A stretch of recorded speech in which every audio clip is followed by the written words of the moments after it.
NASA, जो कि US की एक स्पेस एजेंसी है, ये अभी एक अपना स्पेस मिशन लॉन्च करने वाली थी जिसका नाम था आर्टेमिस 1 और ये मिशन इनका मून पर जा रहा था 1972 यानी आज से 50 साल पहले। तब आखिरी बार इंसान मून पर गए थे और पिछले 50 सालों में एक भी बार ह्यूमन बींग्स मून पर नहीं गए हैं। तो नासा का ये आर्टेमिस मिशन इसीलिए है ताकि ये मून को कॉलोनाइज कर पाए।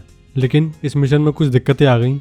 हुआ क्या था, इनका जो ओरियन स्पेस क्राफ्ट है उसमें 4 इंजन लगे हुए हैं, लेकिन हुआ क्या था, इनके एक स्पेस इंजन में ठीक से हाइड्रोजन फ्यूल फ्लो नहीं हो रहा था, जो कि दिक्कत कर रहा था। अगर वो वर्क नहीं करेगा तो इनका जो मिशन है सिर्फ यही नहीं है कि इसको मून पर जाना है, इसको मून से वापस भी आना है। क्योंकि अभी जो आर्टेमिस मिशन 1 है इसमें तो ह्यूमंस की डमी बॉडी आ रही है, लेकिन फ्यूचर में जब इसकी पूरी टेस्टिंग हो जाएगी तब इसमें रियल ह्यूमन बींग्स भी जाएंगे, जिसमें पहली बार ऐसा हुआ कि मून पर एक लेडी जाएंगी। आज तक सिर्फ मेल्स ही गए हैं, एक भी फीमेल नहीं गई है।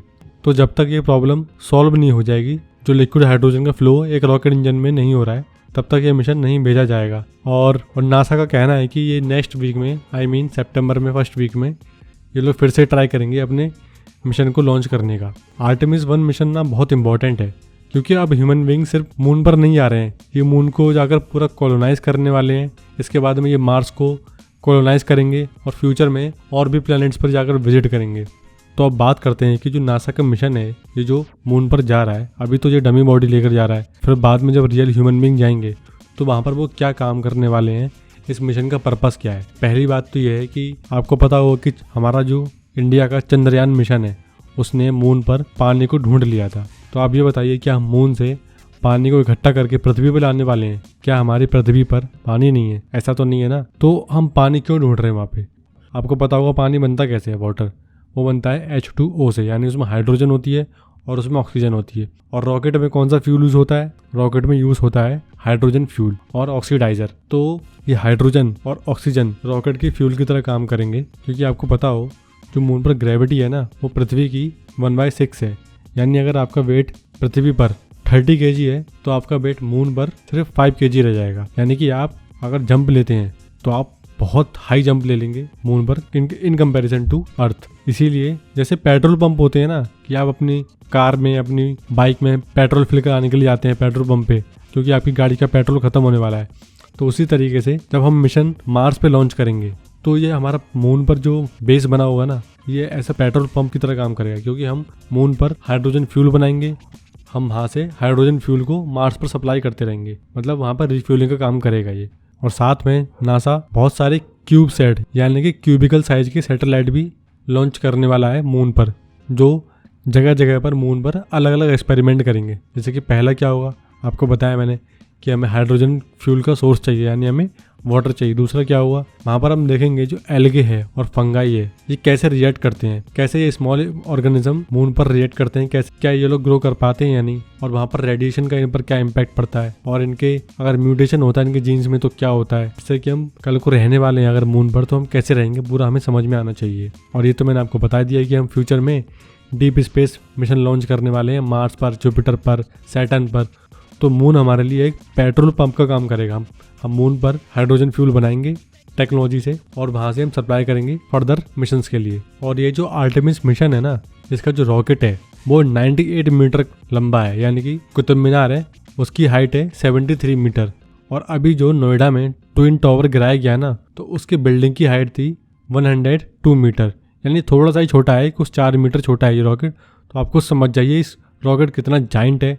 और ये आज तक का नासा का सबसे बड़ा रॉकेट होने वाला है, सबसे बड़ा स्पेसक्राफ्ट है ये। और ये मून पर जाएगा, वहाँ पर चक्कर लगा के वापस पृथ्वी पर आएगा। जब इसकी ठीक से वर्किंग हो जाएगी तो अगली बार एक और बार टेस्ट किया जाएगा, और उसके अगली बार में रियल ह्यूमंस को उस स्पेसक्राफ्ट में बिठा के मून पर लॉन्च किया जाएगा। अब मेरा आपसे अगला सवाल है कि हम स्पेस रॉकेट में सिर्फ हाइड्रोजन फ्यूल को क्यों यूज़ करते हैं? इसका जवाब है, जो हाइड्रोजन है ना, आपको पता होगा एलिमेंट टेबल में सबसे पहला एलिमेंट आता है और ये सबसे लाइटेस्ट एलिमेंट है, बहुत हल्का होता है। तो जब आप किसी रॉकेट को लॉन्च करना चाह रहे हैं तो आप चाहेंगे कि कम से कम पेलोड हो और सबसे ज़्यादा एफिशिएंट भी हो।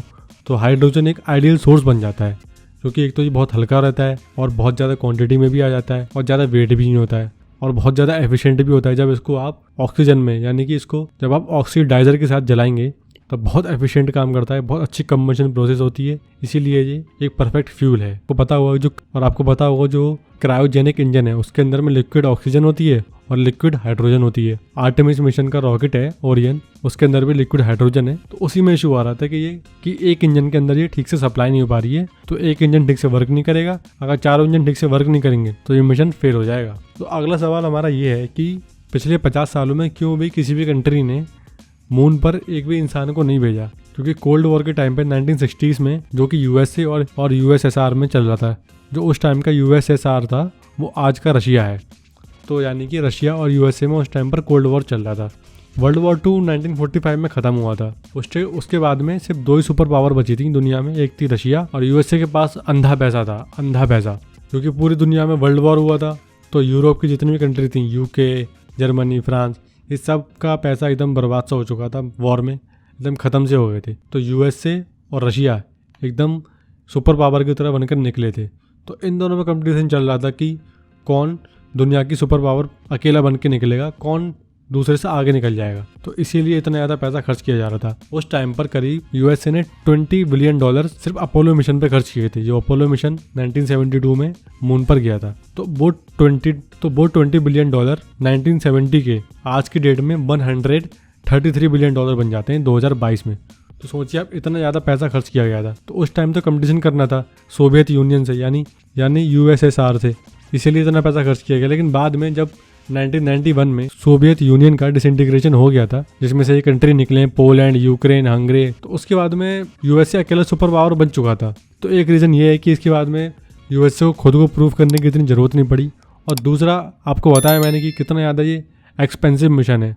2019 में यूएस के प्रेसिडेंट डोनाल्ड ट्रंप ने नासा का बजट सेट किया था करीब $19.9 बिलियन का। और ये पैसा इनको कहाँ खर्च करना था? James Webb telescope, space launch mission, और साथ में जो इनके मिशन चलते रहते हैं सन पे, जुपिटर पे, मार्स पे, एस्टेरॉयड बेल्ट पे, क्यूपियर बेल्ट पे, और पता नहीं कहाँ। और यूएसए के मिलिट्री का बजट कितना है? वो है $600 बिलियन। तो यानी कहाँ वो इनका $20 बिलियन का बजट सिर्फ नासा का, और कहाँ $600 बिलियन का बजट सिर्फ यूएस मिलिट्री का। तो यूएसए को पता है कि अगर अर्थ पे रूल करना है तो पहले मिलिट्री पे खर्च ज़्यादा करना पड़ेगा, इसीलिए इनका प्रायोरिटी चेंज हो चुकी हैं। लेकिन अब इनको लगता है कि वापस हमें मून पर कॉलोनाइज करना चाहिए, क्योंकि एक नए सेगमेंट है, उसको बोलते हैं स्पेस वॉर। या आपका स्पेस में भी डोमिनेशन होना चाहिए, आपको स्पेस को भी कंट्रोल करना है। इसीलिए यूएसए चाहता है कि ये लोग सबसे पहले मार्स पे और मून पर पहुंच जाएं और वहाँ पर कॉलोनाइज करना स्टार्ट कर दें और वहाँ के टेरिटरी को अपने कब्जे में ले लें। क्योंकि आपको पता है चाइना का भी प्लान है इन फ्यूचर कि ये लोग अपने स्पेस मिशन भेजेंगे, कि ये अपने एस्ट्रोनॉट्स को मून पर भेजेंगे। क्योंकि चाइना ने करीब अपने अभी 3 मिशंस को, जिनमें इन्होंने अपने ऑर्बिटर और अपने लैंडर को, जो चंगे 1, चंगे 2, चंगे 3 मिशन हैं इनके, इन्होंने मून पर भेजे थे और काफ़ी इनके सक्सेसफुल भी रहे थे वो। एक रीज़न और है जिसकी वजह से नासा 21st सेंचुरी में एक भी ह्यूमन बीइंग को मून पर नहीं भेज पाई। हुआ क्या था, जब जॉर्ज बुश प्रेसिडेंट थे 2004 में, तब इन्होंने नासा को बोला था कि आप नया स्पेस शटल लेके आइए, क्योंकि पुराना वाला स्पेस शटल रिटायर होने वाला है और तब आप मून पर जाएंगे। 2004 से 2009 के बीच तक नासा ने करीब $9 बिलियन खर्च कर दिए थे। फिर बाद में 2009 में जब प्रेसिडेंट बराक ओबामा बने, तब उन्होंने अपनी प्रायोरिटीज चेंज कर दी। उन्होंने इस मिशन को स्क्रैप कर दिया और उन्होंने कहा कि मून पर तो हम जा चुके हैं, तो मून पर क्यों जाना है तो मार्स पे जाओ, एस्टेरॉयड पर जाओ। इसीलिए फिर ये मून वाला मिशन स्क्रैप हो गया। और एस्टेरॉयड्स क्या होते हैं? एस्टेरॉयड क्या होते हैं? ये एक हिसाब से छोटे प्लैनेट ही होते हैं, क्योंकि जो प्लैनेट होता है ना वो बहुत बड़ा होता है और पूरा शेप में होता है, गोल गोल। लेकिन जो एस्टेरॉयड होते हैं ना, इनके ना size in comparison to a planet like Earth, Mars, छोटा होता है। इनका शेप भी पूरा गोल नहीं होता है। फिर आगे बात करते हैं कि बराक ओबामा ने कह दिया कि आप मार्स पे फोकस करिए और एस्टेरॉयड पर फोकस करिए। फिर 2017 में डोनाल्ड ट्रंप प्रेसिडेंट बने। उन्होंने क्या किया, जो बराक ओबामा का मिशन था उन्होंने उसको स्क्रैप कर दिया। उन्होंने कहा नहीं, हम मून पर ही जाएंगे। जो जॉर्ज बुश का मिशन था वो वापस उसी पे आ गए कि हम मून पर ही जाएंगे। तो तब से अभी मून पर ही वर्क हो रहा है और इसलिए अब 2022 में नासा मून पर जा रहा है। और मैं आपको एक बात बताऊं, जो आज के हमारे स्पेस क्राफ्ट है ना, जो हमारे रॉकेट जाते हैं स्पेस में, तो जो पुराने ज़माने में बैलगाड़ी चलती थी ना, जो घोड़े से बैलगाड़ी चलती थी, तो हमारे जो आज के स्पेस रॉकेट्स हैं ना, उनकी स्पीड उस तरह की है। लेकिन आप फ्यूचर में देखना, आज से 20, 30, 40 साल बाद स्पेस रॉकेट है ना एकदम बुलेट ट्रेन की तरह जाएंगे, क्योंकि टेक्नोलॉजी कंटिन्यूसली एडवांस हो रही है और कंट्रीज बहुत खर्चा कर रही हैं। और आज की डेट में यूएसए, रशिया, चाइना, इंडिया, हर कोई स्पेस में डोमिनेट करना चाहता है। आपको पता होगा कि हमारा एक इंटरनेशनल स्पेस स्टेशन है उसमें कई सारी कंट्रीज़ का कंट्रीब्यूशन है, जैसे कि और चाइना अभी अपना खुद का स्पेस स्टेशन बना रहा है और रशिया ने भी कह दिया कि हम अपना खुद का स्पेस स्टेशन अलग से बनाएंगे। और इंडिया का ये प्लान है इन फ्यूचर कि वो भी अपना खुद का स्पेस स्टेशन बनाएगा। अभी इंडिया अपना गगनयान मिशन भेज रहा है स्पेस में, तो फर्स्ट टाइम ऐसा होने वाला है कि इंडिया अपने एस्ट्रोनॉट्स को स्पेस में भेजेगा और इन फ्यूचर हम देखेंगे कि हम लोग भी अपने एस्ट्रोनॉट्स को मून पर जाए भेजेंगे और हम बहुत जल्दी मार्स पर भी अपने एस्ट्रोनॉट्स को भेजेंगे। और आपको इलॉन मस्क का तो मिशन पता ही है, उनका तो लाइफ का गोल ही यही है कि उनको प्लैनेट मार्स को कॉलोनाइज करना है। तो आज की वीडियो में इतना ही। Thank you.